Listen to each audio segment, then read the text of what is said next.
Good wishes to all of you. History of Medieval India by Satish Chandra Sir.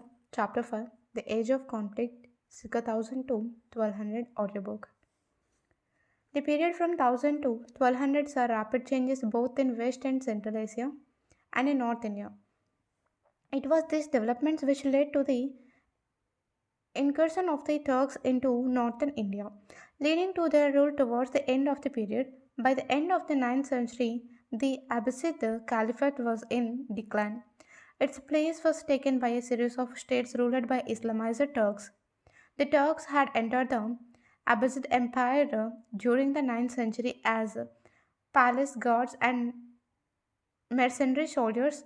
Soon they emerged as the kingmakers. As the power of the central government declined, provincial governors started assuming independent status. Though for some time the fiction of unity was kept up by the Caliph, formally granting the title of Amir ul Umra, commander of commanders, or generals who were able to carve out a separate sphere of authority. These new rulers assumed the title of Amir at first and of Sultan later on. The continuous incursion of Turkish tribesmen from Central Asia, the mercenary character of the Turkish soldiers who were prepared to switch loyalties and abandon an unsuccessful ruler without much thought, the strife between different sects and between different regions made the period a restless one. Empires and states rose and fell in rapid succession. In this situation, only a bold warrior and leader of men, a person who was as adept in warfare as in withstanding intrigues, could come to the surface. The Turkish tribesmen brought with him the habit of ruthless plunder. Their main mode of warfare consisted of rapid advance and retreat, lightning raids, and attacking any loose body of stragglers. They could do this because of the excellent quality of their horses as also their hardiness, so that they could cover incredible distances on horseback. Meanwhile, the breakup of the Gujara Pratihara Empire led to a phase of political uncertainty in North India and a new phase of struggle for domination. As a result, little attention was paid to the emergence of aggressive expansionist Turkish states on the northwestern border of India and in West Asia. Kabul, Kandahar, and its neighboring area to the south called Jabul or Zamindawar were considered parts of Al Hind or India till the end of the ninth century. There were many Buddhist and Hindu shrines in the area, the most important being the 53.5 meters colossal statue of a Buddha at Bhamiyan, with the caves for the residence of 1,000 monks. The area up to the river Oxus was ruled by many dynasties, some of them claiming descent from Kanishka. These kingdoms backed by a mixed population of local tribes, Hunas, Turks, exiled Iranians, and Indians, such as Bati Rajputs, offered stiff resistance to the Arab effort to enter the area for tribute, plunder, and slaves. Consequently, there was continuous skirmishing on both sides of the border. The Ghaznavids, towards the end of the ninth century, Transoxiana, Khorasan, and parts of Iran were being ruled by the Samanids, who were Iranians by descent. The Samanids had to battle continually with her non-Muslim Turkish tribesmen on their northern and eastern frontiers. It was during this struggle that a new type of soldier, the Ghazi, was born.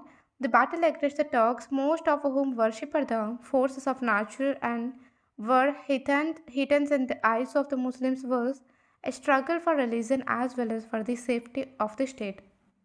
Hence, the Ghazi was as much a missionary as a fighter. He acted as a loose auxiliary of the regular armies and made up for his pay by plunder.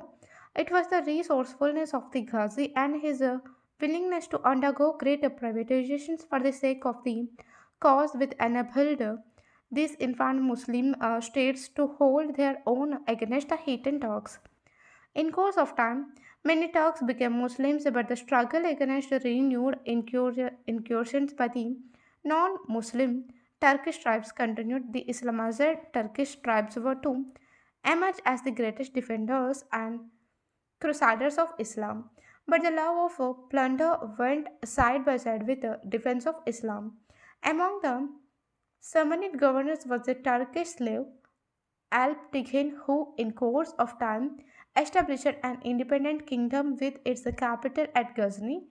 The Samanid kingdom soon ended. The Ghaznavids took over the task of defending the Islamic lands from the Central Asian tribesmen. It was in this context that Muhammad ascended the throne 998 to 1030 at Ghazni.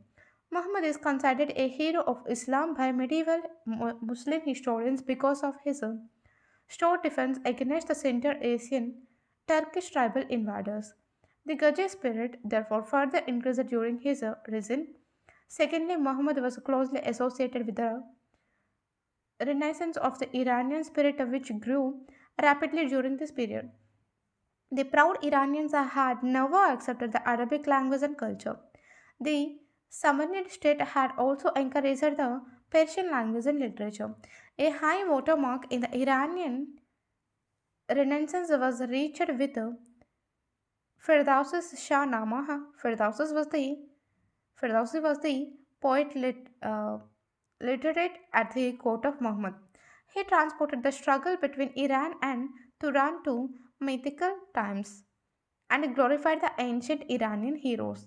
There was a resurgence of Iranian patriotism, and Persian language and culture became the language and culture of the Ghaznavid Empire. So much so that Muhammad himself claimed descent from the legendary Iranian king Afrasiab. Thus, the Turks became not only Islamized but Persianized. It was this culture that they were to bring with them to India two countries later. While Muhammad played an important role in the defense of the Islamic states against the Turkish tribes and in the Iranian culture renaissance, in India his memory is only that of a plunderer and a destroyer of temples. Muhammad is said to have made 17 raids into India. The initial raids were directed against the Hindu Shahi rulers who at the time held Peshawar and Punjab. Their capital was at Udbanda or Wahin Peshawar. The Hindustani rulers had been quick to see the danger of the rise of an aggressive expansionist state on their southwestern border. The Hindu Shahi ruler Jaipala had, in alliance with the displaced Samanid governor of Ghazni, the Bhatti ruler of the area around Multan, and the Amir of Multan, invaded Ghazni, but he had to suffer a defeat and the coalition built by him collapsed. In retaliation, the Ghaznavid ruler of the times laid waste the area up to Kabul and Jalalabad. In about 990 to 91, under Sabuktigin, the Shahis suffered a serious defeat. Following this, the provinces of Kabul and Jalalabad were annexed to Ghazni. As a prince, Muhammad had taken part in these battles after his accession to the throne, Anno Domini 998. He resumed the offensive against the Shahis. The Shahi ruler, Jaipala, had in the meantime strengthened his position by bringing Lahore under his control. Thus, the Shahi rule extended from Peshawar to Punjab. In a furious battle near Peshawar in 1001, Jaipala was again defeated. Muhammad advanced to the Shahi capital and thoroughly ravaged it.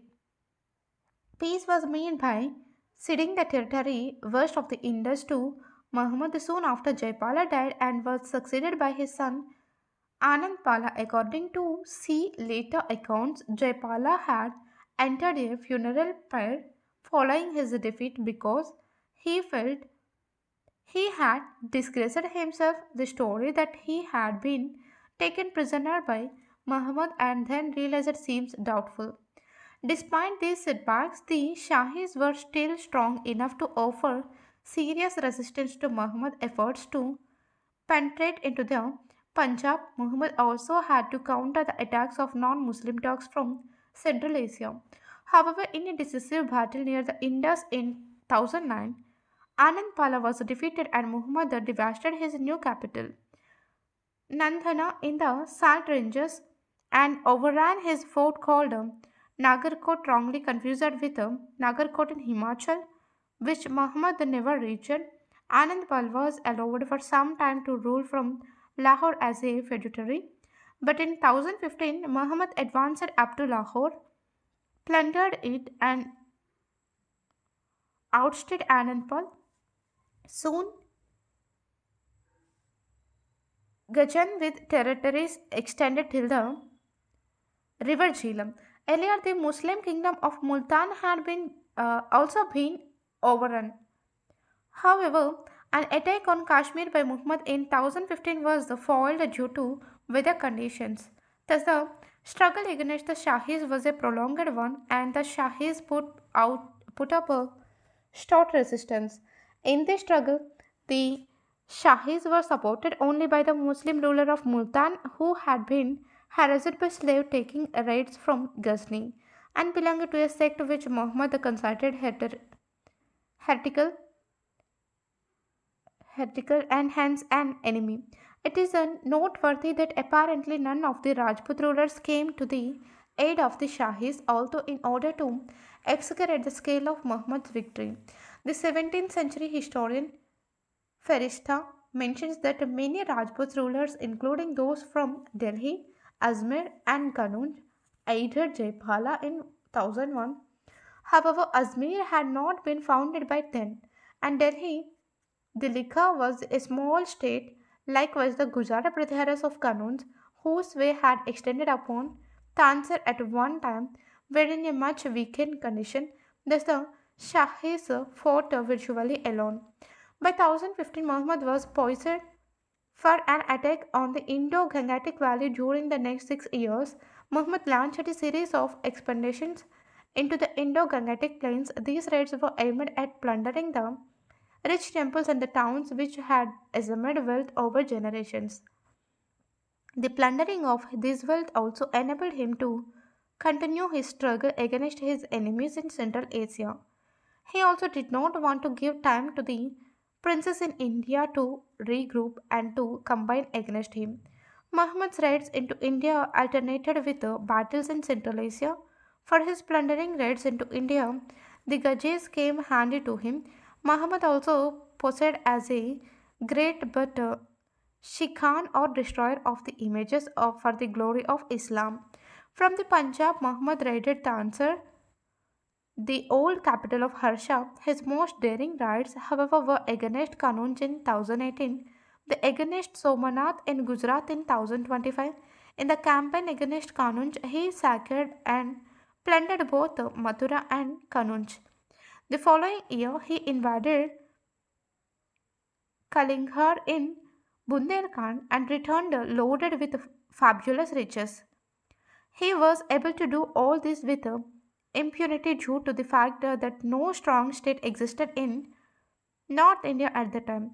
No attempt was made by Muhammad to annex any of these states.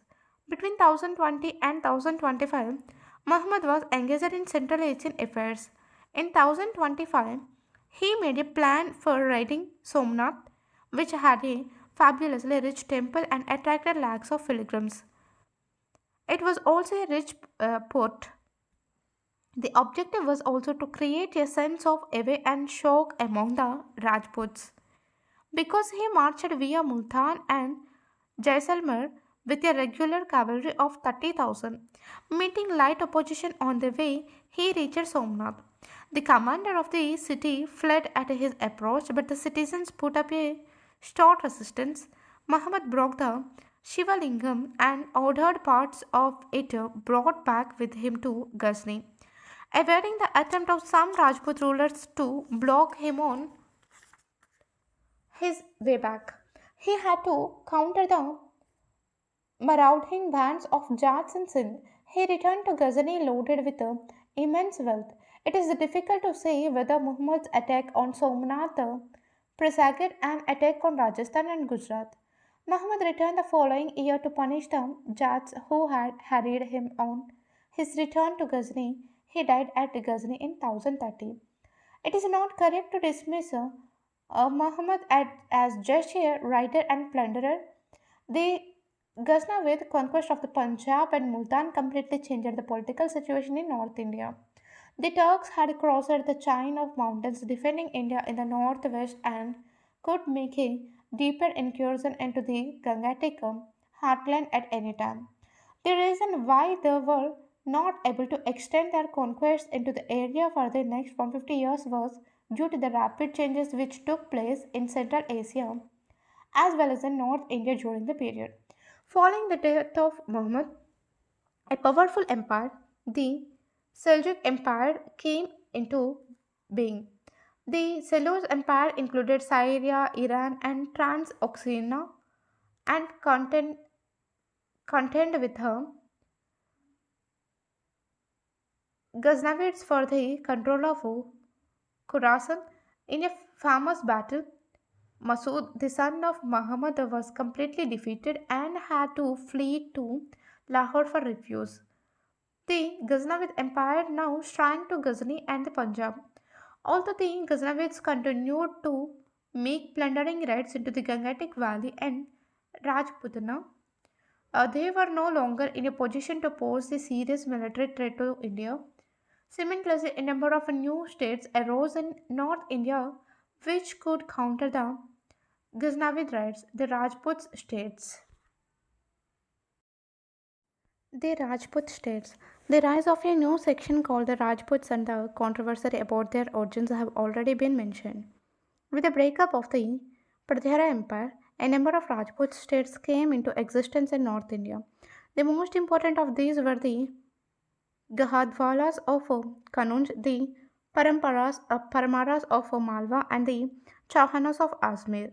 There were other smaller dynasties in different parts of the country, such as the Kalachuris in the area around modern Jabalpur, the Chandelas in Bundelkhand, the Chalukyas of Gujarat, the Tomaras of Delhi, etc.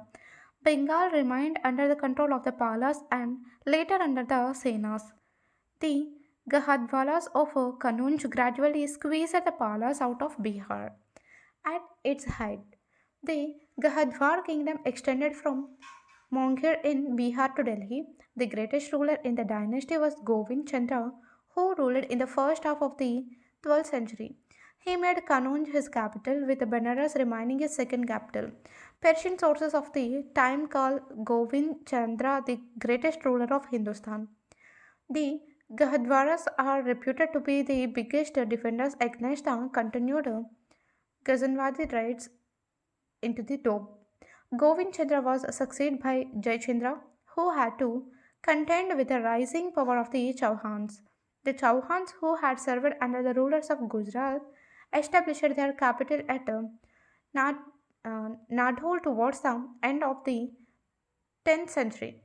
The greatest ruler in the dynasty was perhaps Vigraharaj, who captured Chittor and established Ajmeru, and made it his capital.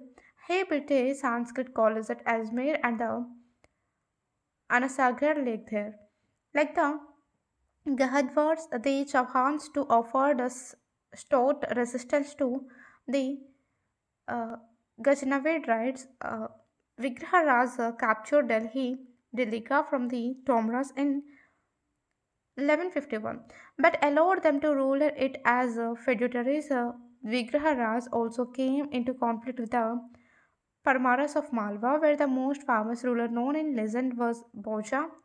Both Vigraharaja and Bhoja were patrons of poets and scholars. Vigraharaja himself wrote a Sanskrit drama. Bhoja had to fight his neighbors to the north as well to the south. He is credited with writing books on philosophy, poetics, yoga, and medicine.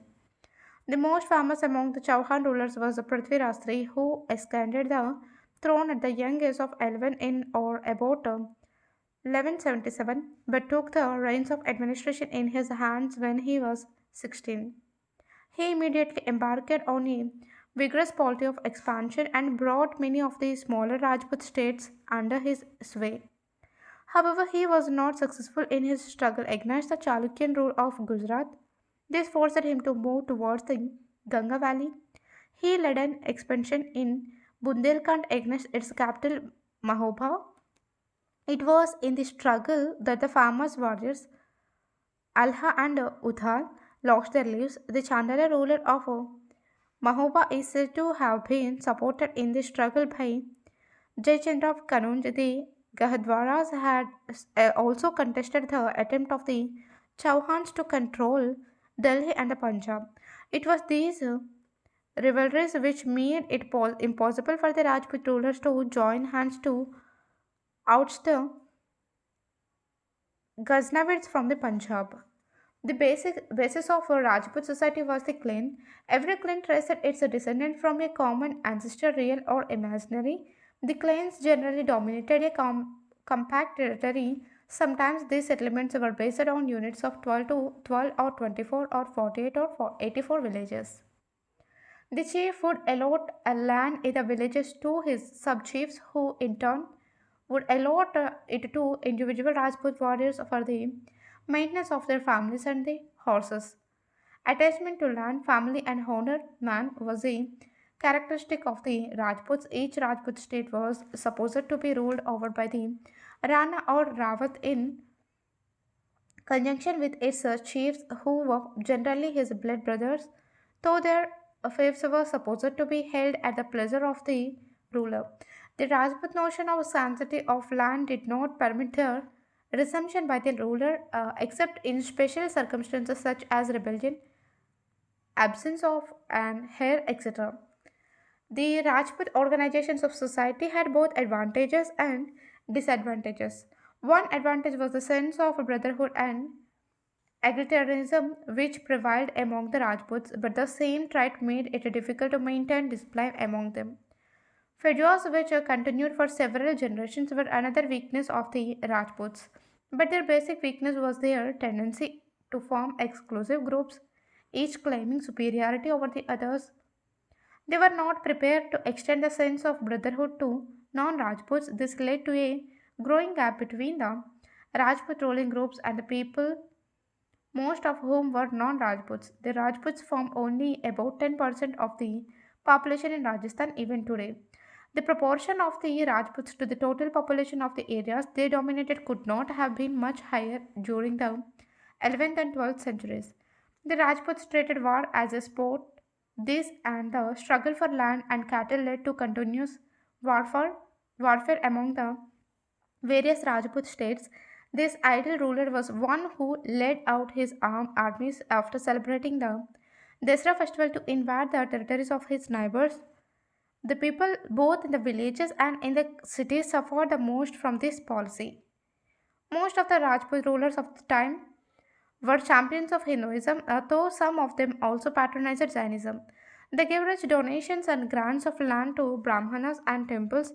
The Rajput rulers stood forth as protectors of the privileges of the Brahmanas and of the caste system.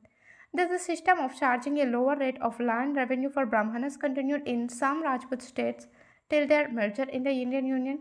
In return for these and other concessions, the Brahmanas were prepared to recognize the Rajputs as descendants of the old lunar and solar families of the Kshatriyas, which were believed to have become extinct.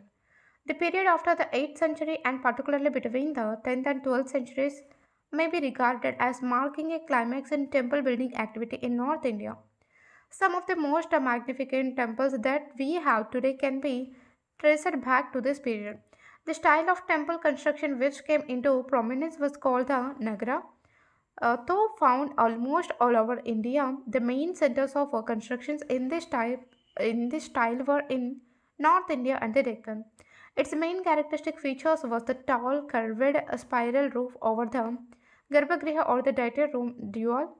The main room was generally a square, though Projections could be made from each of its sides, and anteroom mandapa was added to the sanctum sanctorium, and sometimes the temple was enclosed by high walls which had lofty gates.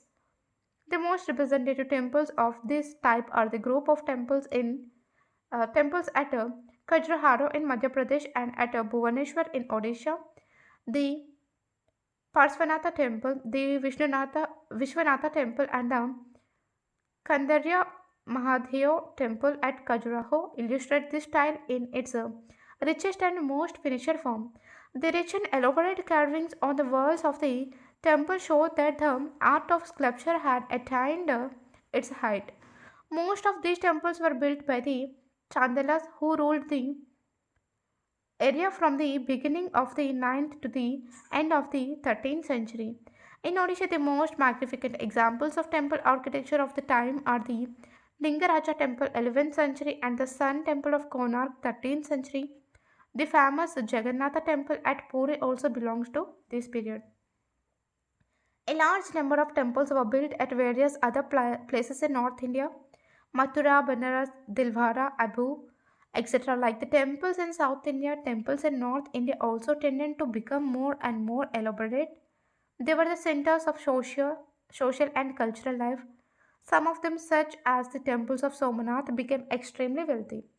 They ruled over many villages and took part in business activities. In addition to temples, the Rajput rulers also built many fine palaces, powerful forts, and works of public benefits such as temple wells, Bayolis, bunds, etc. The Rajput rulers also patronized arts and letters. Many books and plays were written in Sanskrit during the period under their patronage. Vastupala, the famous minister of the Chalukyan ruler Bhima in Gujarat, was a writer and a patron of scholars and the builder of the beautiful Jain temple at Mount Abu, Ujjain, and Dhara. The capitals of the Parmara rulers were famous centers for Sanskrit learning. Many works were written in Apabhramsha and Prakrit, which represented the languages of the region. The Jain scholars made significant contributions in this direction. The most famous among them being Hemachandra, who wrote both in Sanskrit and Apabhramsha. With the revival of Brahmanism, Sanskrit supplanted Apabhramsha and Prakrit among the upper classes. However, literature in these languages, which were closer to the spoken languages, continued to be produced. The modern North Indian languages such as Hindi, Bengali, and Marathi began to emerge out of these popular languages during this period. The Turkish conquest of North India. After the Ghaznavid conquest of the Punjab, two distinct patterns of relations between the Muslims and the Hindus were at work. One was the lure for plunder, which resulted in raids into the Gangetic Valley and Rajputana by the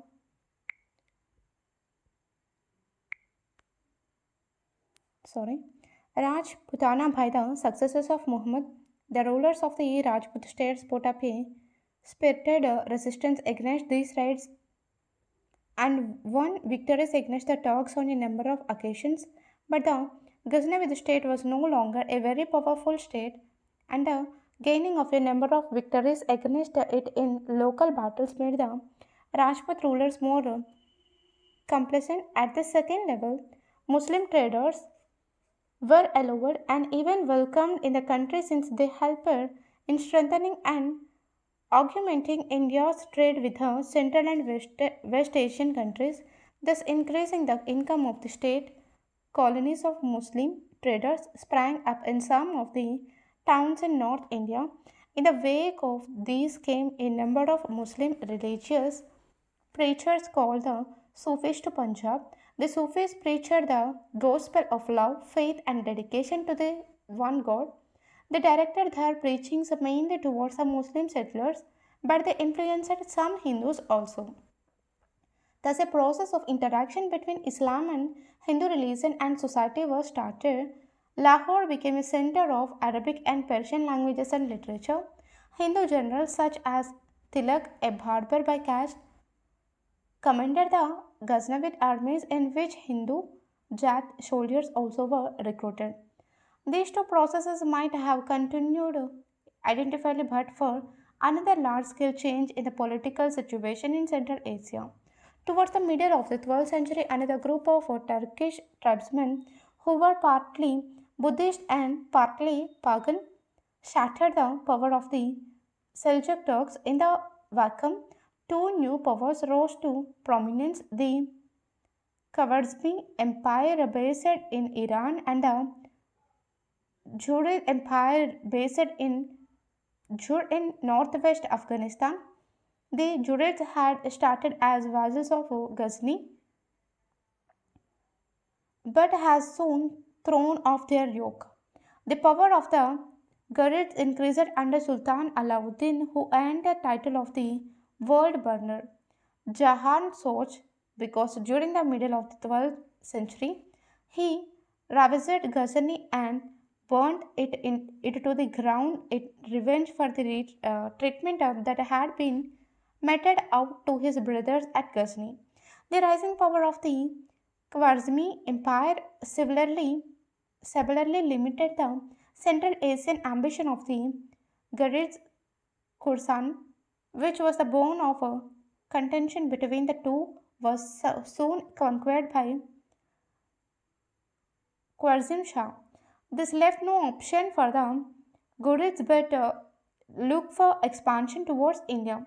In 1173, Shahabuddin Muhammad 1173 to 1206, also known as Mujiddin Muhammad bin Sam, ascended the throne at Ghazni while his elder brother was ruling at Gur, proceeding by way of the Goman Pass. Mujiddin Muhammad conquered Multan and Uch Uch. In 1178, he attempted to penetrate into Gujarat by marching across the Rajputana desert, but the Gujarat ruler completely routed him in a battle near Mount Abu, and Nizamuddin Muhammad was lucky to escape alive. He now realized the necessity of creating a suitable base in the Punjab before venturing upon the conquest of India. Accordingly, he launched a campaign against the Ghaznavid possessions in the Punjab. By 1190, Muzaddin Muhammad had conquered Peshawar, Lahore, and Sialkot and was poised for a thrust towards Delhi and the Gangetic Doab. Meanwhile, events had not been standing still in North India.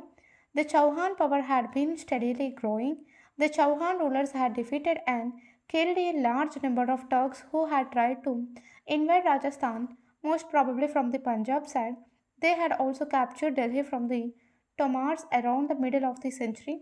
The expansion of Chauhan power towards the Punjab brought them into conflict with the Ghaznavid rulers of the area. The Battle of Tarain. Thus, a battle between these two ambitious rulers, Muizzuddin Muhammad and Prithviraj, was inevitable. The conflict started with the rival claims for Tabarhinda. In the battle, which was fought at Tarain in 1191, the Ghurid forces were completely routed. Mujiddin Muhammad's life was being saved by a young Khilji horseman. Prithviraj now pushed on to Tabarhinda and conquered it after a 12-month siege. Little attempt was made by Prithviraj to oust the Ghurids from the Punjab. Perhaps he felt that this was another of the recurrent Turkish raids and that the Ghurid ruler would be content to rule over the Punjab. This gave Muzaddin Muhammad the time to regroup his forces and make another bid for India the following year. He rejected the proposal said to be made by Prithviraj to leave Punjab under the possession of the Ghurid ruler. The Second Battle of Tarain in 1192 is regarded as one of the turning points in Indian history. Muzaddin Muhammad had made careful preparations for the context.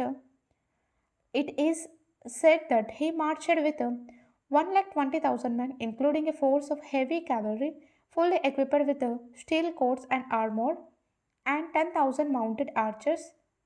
It is not correct to think that Prithviraj was negligent of the affairs of the state and evoked the situation when it was too late. It is true that at that time, Skanda, the general of the last victorious campaign, was engaged elsewhere. As soon as Prithviraj realized the nature of the Guru threat, he appealed to all the Rajas of northern India for help. We are told that many Rajas sent contingents to help him, but Jai Chandra, the ruler of Kannauj, stayed away. They legend that this was because Prithviraj had abducted Jai Chandra's daughter Sanyogita, who was in love with him, is not accepted by many historians. The story was written much later as a romance by the poet Chan Bardey and includes many improbable events. As we have seen, there had been an old outstanding rivalry between the two states. Hence, it is not surprising that Jayachandra stayed away. Prithviraj is said to have fielded a force of 3 lakh, including a large body of cavalry and 300 elephants. The strength of the forces on both sides may have been exaggerated. The numerical strength of the Indian forces was probably greater, but the Turkish army was better organized and led. The battle was mainly a battle between cavalry. The superior organization, skill, and speed of movements of the Turkish cavalry and their mounted archers and heavy cavalry ultimately decided the issue. A large number of Indian soldiers lost their lives. Prithviraj escaped but was captured near Saraswati Sirsa. The Turkish armies captured the fortresses of Hansi, Saraswati, and Samana. Then they attacked and captured Ajmer.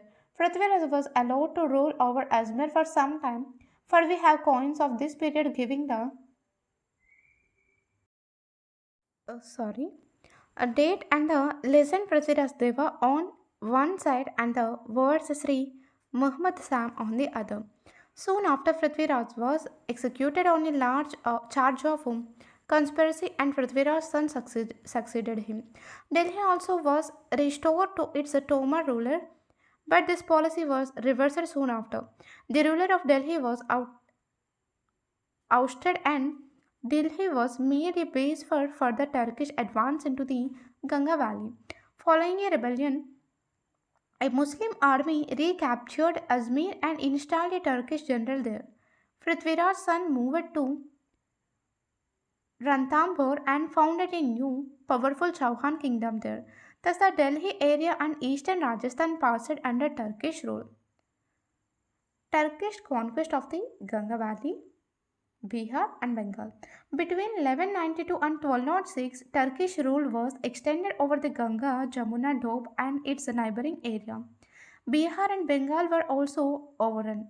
In order to establish themselves in the Doab, the Turks had first to defeat the powerful Gahdwala kingdom of Kannauj. The Gahdwala ruler Jai Chandra had been ruling over the state peacefully for 2 decades. Perhaps he was not a very capable warrior because he had earlier suffered a reverse at the hands of the Sena king of Bengal. After Tarain, Muzuddin returned to Ghazni, leaving the affairs in India in the hands of one of his trusted slaves, Qutbuddin Aibak. During the next 2 years, the Turks overran parts of Upper Doab without any opposition from the Gahdwalas. In 1194, Muzuddin returned to India. He crossed the Jamuna with 50,000 cavalry and moved towards Kannauj. A hotly contested battle between Mujiddin and Jayachandra was fought at Chandwar near Kannauj. We are told that Jayachandra had almost carried the day when he was killed by an arrow and his army was totally defeated. Mujiddin now moved on to Benares, which was ravaged, a large number of temples there being destroyed. The Turks established their hold over a huge territory extending up to the borders of Bihar. Thus, the battles of Tarain and Chandawar laid the foundations of Turkish rule in North India. The task of consolidating the conquests was proved, however, to be an onerous task which occupied the Turks for almost 50 years. We shall study this in a subsequent chapter. Muzuddin lived till 1206. During this period, he occupied the powerful forts of Bayana and Gwalior to guard the southern flank of Delhi. A little later, Aibak conquered Kalingar, Mahobha, and Khajuraho from the Chandal rulers of the area. With a base in the Doab, the Turks launched a series of raids in the neighboring areas. Aibak defeated Bhima III, the ruler of Gujarat, and Anilwara and a number of other towns were ravaged and plundered.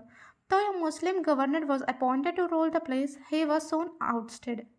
This showed that the Turks were not yet strong enough to be able to rule over such far flung areas. The Turks, however, were more successful in the east. A Khalji officer, Bakhtiar Khalji, whose uncle had fought at the Battle of Tehran, had been appointed in charge of some of the areas beyond Benares. He had taken advantage of this to make frequent raids into Bihar, which was at the time in the nature of a no man's land. During these raids, he had attacked and destroyed some of the famous Buddhist monasteries of Bihar, Nalanda and Vikramashila, which had no protector left. He had also accumulated much wealth and gathered many followers around him. During his raids, he also collected information about the routes to Bengal. Bengal was a rich place because its internal resources and flourishing foreign trade had given it the reputation of being fabulously rich. Making careful preparations, Bakhtiar Khilji marched with an army towards Nadia, a pilgrim center where the Sena ruler Lakshmana Sena had built a palace and to which he had gone on pilgrimage. Turkish horse merchants had become a common sight in those days. Pretending to be a horse merchant, Bakhtiar Khilji made a sudden attack on the palace and created a greater confusion. Lakshmana Sena had been a noted warrior, however, taken by surprise and thinking that the main Turkish army had arrived, he slipped away by a battle. The Turkish army must have been near, for they soon arrived and overpowered the garrison. All the wealth of the ruler, including him, his wives and children, were captured. These events are placed in 1204. Bakhtiar then marched and occupied the Sena capital, Laknathi, without any opposition. Lakshmana Sena moved to Sonargaon in South Bengal, where he and his successors continued to rule. Although Bakhtiar Khalji was formally appointed the governor of Bengal by Muzuddin, he ruled over it as a virtually independent ruler. But he was not to enjoy this position for long. He foolishly undertook an expedition into the Brahmaputra Valley in Assam. Though writers say that he wanted to lead an expedition into Tibet, the Magh rulers of Assam retreated and allowed the Turkish armies to come in as far as they could. At last, they tried, and exhausted armies found they could advance no further and decided to retreat. They could find no provisions on the way and were constantly harassed by the Assamese armies, tried and weakened by hunger and illness. The Turkish army had to face a battle in which there was a wide river in front and the Assamese army at the back. The Turkish army suffered a total defeat. Bakhtiar Khilji was able to come back with a few followers with the help of some mountain tribes, but his health and spirits were broken. He was mortally sick and confined to bed when one of his own arms, Amir stabbed him to death. While Aybak and the Turkish and Khilji chief were trying to expand and consolidate the Turkish gains in North India, Muzuddin and his brother were trying to expand the Ghurids Empire into Central Asia. The imperialistic ambitions of the Ghurids brought them into headlong conflict with the powerful Khwarizmi Empire. In 1203, Muzaffar suffered a disastrous defeat at the hands of the Khwarizmi ruler. This defeat came as a blessing in disguise to the Turks, for they had to bid goodbye to their Central Asian ambitions and concentrate their energies exclusively on India. This paved the way for the emergence after some time of a Turkish state based exclusively in India. In the immediate context, however, the defeat of Muzuddin emboldened many of his opponents in India to rebel. The Kokars, a warlike tribe in western Punjab, rose and cut off communications between Lahore and Ghazni. Muzuddin led his last campaign into India in 1206 in order to deal with the Kokar rebellion. He resorted to large scale slaughter of the Kokars and cowed them down. On his way back to Ghazni, he was killed by a Muslim fanatic belonging to a rival sect. Musuddin Muhammad bin Sam has often been compared to Muhammad of Ghazni. As a warrior, Muhammad Ghazni was more successful than Muhyiddin. Having never suffered a defeat in India or in Central Asia, he also ruled over a large empire outside India. But it has to be kept in mind that Muhyiddin had to contend with larger and better organized states in India than Muhammad. Though less successful in Central Asia, his political achievements in India were greater, but it was Muhammad's conquest of the Punjab which paved the way for Muhyiddin's success in North India. Considering that the conditions facing the two were very different, no useful comparison can be made between them. The political and military motives of the two in India were also different in important respects. Neither was really concerned with Islam. Once a ruler submitted, he was allowed to rule over his territories unless, for some other reasons, it was necessary to annex his kingdom in part or in whole. Hindu officers and soldiers were used by Muhammad as well as by Muzuddin, but neither scrupled to use the slogan of Islam for their purposes and to justify their plunder of Indian cities and temples in the name of religion. Causes of the defeat of the Rajputs. The defeat of the leading states of North India within a short space of about 15 years by the Turkish armies also needs some explanation. It may be stated as an axiom that a country is conquered by another only when it suffers from social and political weaknesses or becomes economically and militarily backward compared to its neighbors. Recent research shows that the Turks did not have any superior weapons at their disposal as compared to the Indians. The iron stirrup, which had changed the mode of warfare in Europe, as we have noted earlier, had spread in India from the 8th century onwards. The Turkish bows could shoot arrows to longer distances, but the Indian bows were supposed to be more accurate and more deadly. The arrowheads being generally dipped in poison. In hand to hand combat, the Indian swords were considered the best in the world. The Indians also had the advantage of elephants. Perhaps the Turks had horses which were swifter and more sturdy than the horses imported into India. The weakness of the Indians were social and organizational. The growth of feudalism, that is, rise of the local landed elements and chiefs, had weakened the administrative structure and military organization of the Indian states.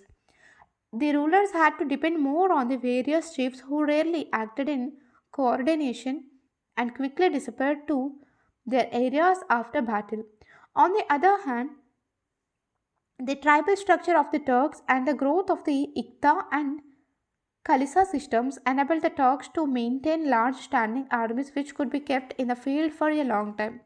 Also, the Indians were not accustomed to moving as an organized body of horsemen which could cover long distances and fight in maneuver. The Rajputs do not seem to have had large bodies of mounted archers or heavily armed cavalry either. But for these factors, the Rajput states, many of which had greater human and physical resources at their disposal than the Ghaznavid and Ghurid empires, would not have suffered defeat or would have been able to recover if they had been defeated in a battle. The social and organizational structure of the Turks also gave them many advantages.